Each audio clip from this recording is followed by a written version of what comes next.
Hello everyone. Now in this session we are going to discuss about the very important topic from biological classification, which is classification of fungi. Now this is a very important part. Now we'll be classifying the fungi on the basis of different characters, but here we'll be discussing the classification of fungi on the basis of their sexual reproduction. Now we'll discuss the classification of fungi. This is a very easy way to remember. You just have to make a flow chart in your notebook. So sexual reproduction is not known. That is a very important when it comes to the reproduction of fungi. And this is fungi imperfecta or Deuteromycota, or you can also call it as a Deuteromycetes. Deuteromycetes. So Deuteromycota, it is also called as imperfect fungi. Why? Because इसका sexual reproduction is not known, right? So this is the way इसको imperfect बोला जाता है. We'll see that in detail. This sexual reproduction has also been classified into the two types. On the basis of their mycelium type. Mycelium में एक में accepted है, दूसरे में सेप्टेड है. सेप्टेड असेप्टेड हमने ऑलरेडी पढ़ा हुआ है, बट मैं आपके रेफरेंस पॉइंट ऑफ व्यू के लिए और एक बार यहाँ समझा देती हूँ. Aseptate means they are like this, tube-like structure, and they will have their nucleus like this, and this is the cytoplasm in it.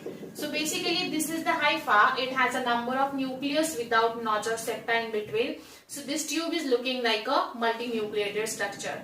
But when it comes to the septate, septa में क्या रहता है? Suppose now this is the hypha. Hypha में क्या होगा? There would be a notch like this. So compartment होते हैं उसमें, और कंपार्टमेंट है इसलिए उसको सेप्टेट बोला जाता है. सो उसमें हर एक कंपार्टमेंट में एक न्यूक्लियस सिचुएटेड रहता है. तो माइसिलियम सेप्टेट में आता है लोअर फंगाई और algal fungi. This is called as phycomycota and there eumycota which is called as higher fungi. Now here in case of lower fungi, Oomycetes, oogamous fungi, and Zygomycetes, conjugation fungi आता है. यहाँ बस classification कैसा है वो समझ लीजिए. we'll be doing each and every class of this in detail. फिर उसके बाद हायर फंगाई है एस्कोमाइसिटीज, उसका कॉमन नाम है sac fungi, and another is basidiomycetes, उसका कॉमन नाम है glove fungi. Now we already have seen the types of spores, sexual and sexual spores. तो सेक्सुअल स्पोर्स हम ऑलरेडी पढ़ चुके हैं. एस्कोस्पोर्स पढ़ा है, बैसिडियोस्पोर्स पढ़ा है, राइट? पढ़ा है ना? याद आ रहा है कुछ? So now this is how it is classification of fungi. Now we'll discuss the 4 classes of fungi in detail. Okay, here we'll discuss the first class of fungi, which is Phycomycetes. The member of this Phycomycetes fungi would be considered as an aquatic one. ठीक है? Fungi के ऐसे members जो कि aquatic habitat में भी रहते हैं, at the same time terrestrial में भी रहेंगे. तो फाइकोलॉजी मतलब it's a study of algae, right? So phycomycetes को नाम कैसे पढ़ा है? Phycology, it means it's a study of algae. ठीक है? Study of algae. Algal components पानी में रहते हैं. Algae mostly like 99.9% algal component would dwell in aquatic habitat, right? So basically phycomycetes के बहुत सारे मेंबर्स है. They are aquatic in nature, right? And ये जो होते हैं एक्वाटिक नेचर में होते हैं. सो यहाँ इसके हमने 2 टाइप्स ऑलरेडी बना के रखे थे, जैसे हमने अभी पढ़ा क्लासिफिकेशन में, Oomycetes एंड Zygomycetes. ठीक है? सो ये फाइकोमाइसिटीज के ही अंदर आते हैं, बट यहाँ आपको याद रखना है, यहाँ इसको बोला जाता है oogamous fungi and Zygomycetes is called as a conjugation fungi. ठीक है? नाउ यहाँ हमें पढ़ना है माइसिलियम इज सिनोसाइटिक. वहां भी माइसिलियम है, सिनोसाइटिक है. So this is the characteristic which is common for both, right? So mycelium is coenocytic और यहाँ भी है mycelium is coenocytic.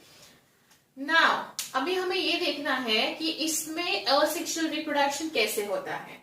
Like we have to understand here how their nature of asexual reproduction. जैसे यहाँ zoospore से होता है. Zoospore is motile because it has a flagella. Zoospore oogamous में जूस्पोर से होता है और यहाँ अप्लानोस्पोर्स में रहेगा. ठीक है? Now aplanospore would be non motile because flagella absent रहेगा यहाँ, and zoospore would be a motile because it has a flagella. ठीक है? सो यहाँ याद रखिए zoospores and aplanospores non motile. ये हम कॉमन कैरेक्टरिस्टिक में कैरेक्टरिस्टिक लिख सकते हैं जो एनसीईआरटी में दिया हुआ है. जैसे क्या लिख सकते हो आप? इसका हैबिटेट लिख सकते हो. Habitat it can be like ये वाटर में रह सकता है eight the same time terrestrial habitat भी एक्वायर करता है। जैसे टेरेस्ट्रियल जाइगोमाइसिटीज टेरेस्ट्रियल है, oogamous is aquatic medium, this is aquatic condition. Sporangia पे स्पोर फॉर्म होते हैं। फिर ये है टेरेस्ट्रियल और एक्वाटिक हैबिटेट, इसका हो गया। फिर उसके बाद हम एक कॉमन कैरेक्टरिस्टिक कंसिडर कर सकते हैं दोनों का, जो कि यहाँ आपको दोनों को मैंने लिख के दिखाया हुआ है, जो है asexual reproduction. Asexual reproduction is with the help of zoospores, but zoospores होंगे मोटाइल, और वो कौन से कंडीशन में होते हैं, oogamous में, and aplanospores are non-motile. Non-motile would be aplanospore. समझ में आ रहा है आपको? Okay, and here these zoospores are arranged or born on the sporangia. Sporangia पे born होते हैं, ये भी एनसीईआरटी में दिया हुआ है। अभी हम लोग ये समझने का कोशिश करेंगे, ये दोनों एनसीईआरटी में मेंशन नहीं है, लेकिन ये दोनों के कुछ कॉमन कैरेक्टरिस्टिक है जो कि फाइकोमाइसिटीज में दिए हुए हैं। ठीक है, सो पहला क्या था, वाटर एंड लैंड का हैबिटेट था। दूसरा है asexual reproduction. Third one would be their mycelium is coenocytic, and fourth one would be their spores and their motility. ठीक है, अभी हम इसके बाद पढ़ेंगे isogamy, anisogamy and oogammy. Same gametes, same spores और same gametes would be isogamy. हमने ये पढ़ा हुआ है बेसिक कोर्स में। आइसोगैमी मतलब there should be a similar in nature, दोनों आइडेंटिकल होने चाहिए। ठीक है, अनआइसोगैमी मतलब मे बी एक ऐसा होगा तो दूसरा would be like this, so they should not be exactly similar with each other, there should be a difference between this two. So ये गैमेट्स होते हैं, आइसोगैमी, अनआइसोगैमी और oogammy, ये तीनों गैमेट्स इसमें बनते हैं। तो these are the common characteristic of phycomycetes. ये हमने कॉमन कैरेक्टरिस्टिक पढ़ लिए। डिस्कस oogamous एंड जाइगोमाइसिटीज, उसमें फाइकोमाइसिटीज में क्या है वो हम पढ़ेंगे। नाउ यहाँ दिया है oomaisities। ठीक है, oomaisities दी हुई है। माइसिलियम सिनोसाइटिक, वहां भी माइसिलियम सिनोसाइटिक है। Asexual reproduction involves the formation of spore containing sacs. Asexual reproduction में अगेन सैक होता है, स्पोरेंजियम हमने पढ़ा। तो स्पोरेंजियम का सैक है, उसमें स्पोर्स बनेंगे। फिर उसके बाद एक्वाटिक कंडीशन में sporangia produces a zoospore. Sporangia aquatic condition में क्या बनाएगा, जूस्पोर बनाएगा। ठीक है, and as we all know zoospore में मोटिलिटी होती है because it is a biflagellate in nature. यहाँ जब जाओगे तो ये टेरेस्ट्रियल फंगाई है, टेरेस्ट्रियल एंड एक्वाटिक दोनों फॉर्म है इसके पास, एंड मोस्टली सैप्रोफाइटिक होते हैं, मतलब इसमें सैप्रोफाइटिक नेचर आपको ज्यादा दिखाई देगा, रेयरली पैरासाइटिक होंगे। ठीक है, माइसिलियम सिनोसाइटिक पढ़ लिया हमने। मोटाइल स्पोर्स एब्सेंट होते हैं, अप्लानोस्पोर। ठीक है, अभी हम पढ़ेंगे, जैसे हमने आपके एनसीईआरटी में ये कॉमन एग्जांपल दिए हैं। Now will discuss the different examples of this oomaisities and zygomycetes. Now the examples are like, यहाँ अल्ब्यूगो आएगा, ठीक है, अल्ब्यूगो कैंडिडा, और यहाँ आएगा mucor and rhizopus. Mucor and rhizopus यहाँ आएंगे। सो आप अलग अलग एग्जांपल याद रखिए, लेकिन एनसीईआरटी में ये दोनों अंडर फाइकोमाइसिटीज ही दिया है। एनसीईआरटी में they didn't mention the oogamous and zygomycetes. लेकिन अगर नीट के लिए प्रिपेयर कर रहे हो तो ये अगर कोई भी कॉम्पिटेटिव मेडिकल एग्जाम के लिए प्रिपेयर कर रहे हो तो ये इंफॉर्मेशन आपके नोटबुक में होना चाहिए। This Mucor and Rhizopus use in a fermentation, fermentation में यूज होता है। नेक्स्ट ईयर हम पढ़ेंगे माइक्रोब्स इन ह्यूमन वेलफेयर में। So this is how it is. Phycomycetes है जो कि एक्वाटिक प्लस टेरेस्ट्रियल हैबिटेट में रहता है। It requires a moist condition for its survival and growth. Next would be in terms of their asexual spores, zoospores motile रहेगा, aplanospores non motile रहेगा। उसके बाद the spores would be producing with the help of sporangium, sporangium के साथ produce होगा। Gametes can be isogamy, anisogamy and oogammy हो सकते हैं। उसके बाद आपने एग्जांपल्स उसके याद रखने हैं। एंड फाइकोमाइसिटीज, फाइकोलॉजी मतलब स्टडी ऑफ अलगे। Now will discuss the ascomycetes. Ascomycetes, just now we have seen the ascospores, right? Ascus में ascospores होते हैं। Likewise, same, this is the ascomycetes, and ascomycetes is commonly called as sac fungi. So उसका नाम आपको याद रखना पड़ेगा।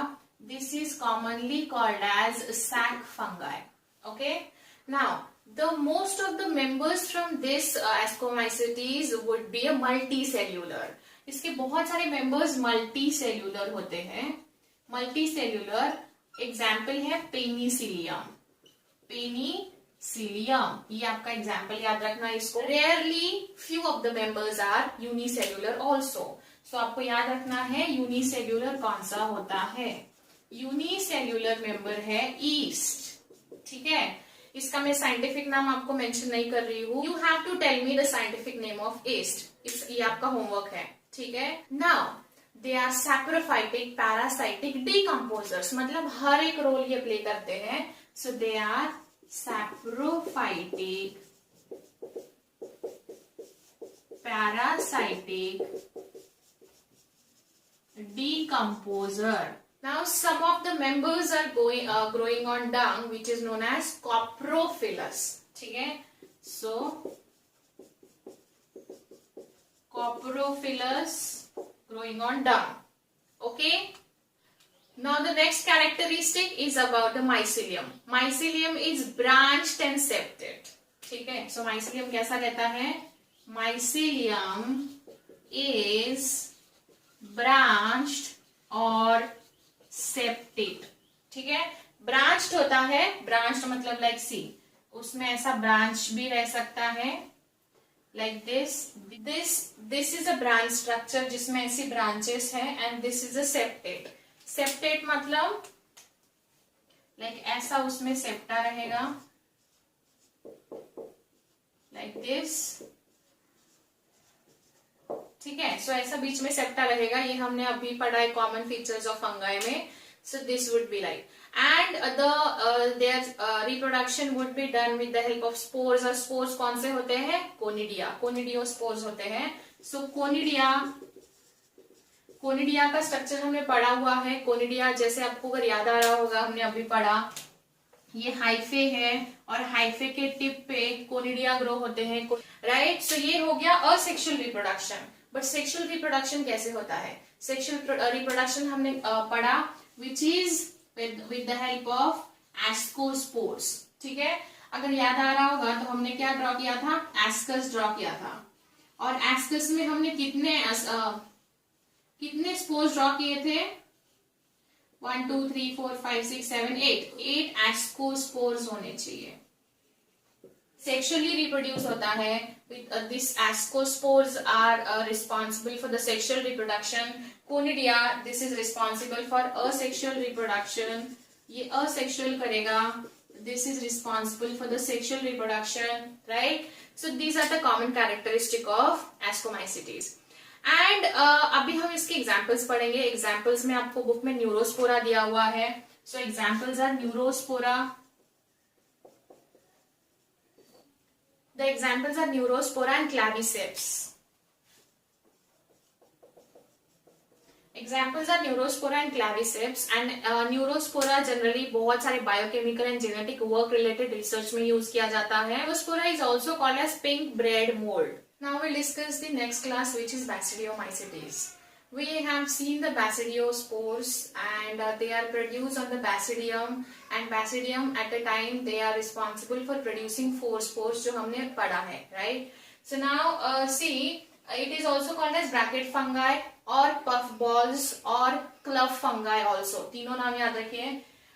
फिर ये this class contains about 25,000 species. इसमें से they are the best decomposers of the wood. Wood को सबसे अच्छे डिकम्पोज करते हैं. In fact they have a potential to digest cellulose and lignin present in the wood. ठीक है. सो वो सेल्यूलोज एंड लिग्निन को भी डाइजेस्ट कर सकते हैं. ठीक है. Next is mycelium is branched and septate. Mycelium branch रहता है, सेप्टेड रहेगा, सेप्टा रहेगा. ब्रांच है तो सेप्टेड रहेगा. Asexual spores are generally not found. Asexual spores इसमें नहीं होते हैं. कॉमन एक रिप्रोडक्टिव मैकेनिज्म है which is a vegetative reproduction, और जिसमें फ्रैगमेंटेशन से होता है. अभी यहाँ दूसरा एक चीज लिखा हुआ है, sex organs are absent. Sex organs absent होते हैं, बट जैसे हमने प्लाज्मोगैमी पढ़ा है, it's a fusion of 2 protoplasm और 2 साइटोप्लाज्म. ठीक है. सो प्लाज्मोगैमी हो सकता है, and when one cell and another cell, like for example, अगर ये सेल का प्रोटोप्लाज्म एंड दिस सेल का प्रोटोप्लाज्म अगर ये यूनाइट होते हैं, तो in that way they are producing a dikaryotic stage, dikaryotic hypha. 2 cell एक दूसरे के साथ मिक्स होके यूनाइट होके 1 + 1 2 फॉर्म करता है. So this is 1 + 1 2. सो ये डाइकैरियोटिक हाइफा बन जाएगा. राइट.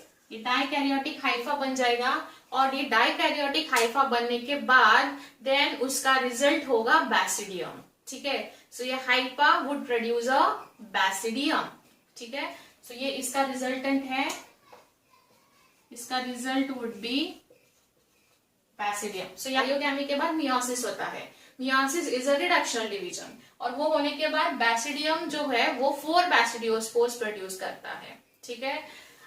फिर उसके बाद मैं यहाँ आपको छोटा सा एक ब्रीफ दे देती हूँ मियोसिस क्या होता है। Suppose we have a this cell, और इस सेल में 2n होगा। This cell is a diploid in nature. Diploid मतलब इसमें it has a complete set of chromosome. Let's take an example. आपने यहाँ 10 नंबर अज्यूम किया है। 10 मतलब XYZ ऑर्गेनिज्म है, उसका क्रोमोसोम नंबर 10 है, तो 2n would be diploid, complete set of chromosome 10 हो जाएगा। When this cell undergoes meiotical division, जब ये मियोसिस से डिवीजन करेगा तो हमको क्या मिलता है? We are getting 4 cells. हमको 4 सेल्स मिलेंगे, but these are n n n n, और ये सारी सेल्स हमको हैप्लॉइड मिलेगी। तो क्रोमोसोम नंबर 2n से n तक पहुंच गया, डिप्लॉइड से हैप्लॉइड तक आ गया। इसका मतलब ये है chromosome number has reduced to half. So that is why meiosis is called as reductional division. यहाँ क्या होता है, कैरियोगैमी मतलब न्यूक्लियस जब यूनाइट होते हैं, उसके बाद यूनियन के बाद, यूनियन मतलब it is nothing but the fertilization of this fragment. Fertilization होने के बाद दिस यूनाइटेड कंडीशन और this association would be undergoing into the meiotic division, और मियोटिक डिवीजन होने के बाद आपको 4 स्पोर्स मिलेंगे, ठीक है। सो ये 4 स्पोर्स मिलने के बाद इनको क्या बोला जाता है? बैसिडियोस्पोर्स। माइटोसिस एंड मियोसिस एक बहुत अच्छा चैप्टर है, हम पढ़ने वाले हैं उसको। फिर उसके बाद आप इसके एग्जाम्पल याद रख सकते हो, agaricus, ustilago and puccinia. Ustilago smut cause करता है, पक्सिनिया रस्ट कॉज करता है। अगैरिकस ये मशरूम का नाम है। सो मशरूम जो है वो इस क्लास में फिट होता है। सो आपको याद रखना है, अगैरिकस मतलब mushroom.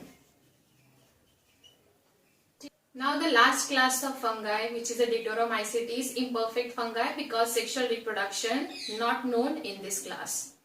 Now Deuteromycetes is also called as imperfect fungi, and it produces asexual spores known as conidia. Conidia का structure हमने पढ़ा हुआ है. It is responsible for the asexual reproduction.